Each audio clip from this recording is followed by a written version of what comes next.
Do not delay nikah unnecessarily. Once nikah is ready, the two parties are happy, get that nikah done. So that any relation that happens between them thereafter happens in a way that is permissible. Remember that. Sometimes people say, no, my daughter is engaged. Brother, 3 years later, your daughter, no, she's engaged. I say, but brother, 3 years have passed. She had 2 abortions in the process. Do you know that? I'm not joking. I'm serious.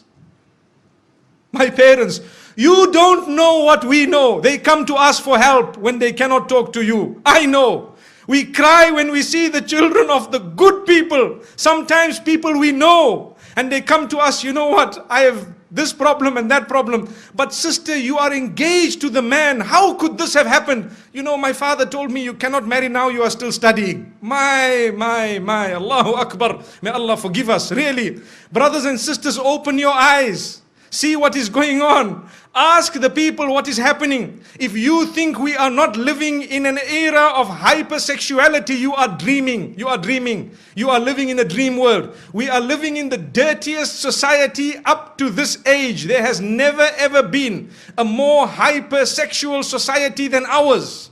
Believe me, everything out there is about sex. And I'm saying this because I have to fulfill my duty as a scholar of Islam, to explain to the people what is going on out there and how we are heading in the wrong direction because we are living with blinkers. We don't even know what's happening. Ask your children in the universities what's going on. If you have a good link with them, they will inform you. Ask them. Tell them what is happening, or ask what is happening in the malls or in the shopping centers or at the workplace. You know, you can be the best and the most pious. Yes, if Allah has granted you protection, you will always be protected. May Allah grant us goodness. There are people amongst us, and I'd like to hope that the bulk of us seated here, pure, good people by the will of Allah, you know how difficult it is to remain on that path. You know how easy it is to sin. Today it is easier to sin than it is to abstain from it. Allahu Akbar.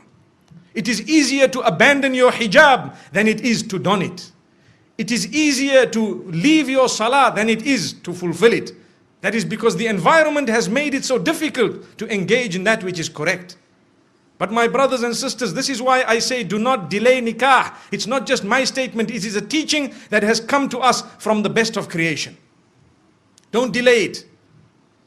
And at the same time, do not make it difficult in any way. We already spoke about the mahar, the dowry, or whatever else it is. Either way, don't be too demanding. And do not become a person who really makes it tough on their sons and daughters to get married. Because in that particular case, we will be held accountable in the eyes of Allah subhanahu wa ta'ala. Why is it that you as a parent did this to your own daughter? You doomed her, you punished her. And this is what you did to your son. You made him, you really made him leave the deen in totality. It brings me to one example, living example, where there was a young boy whose father was being so tough with him that, listen to this, he wanted to marry someone who was ready to revert.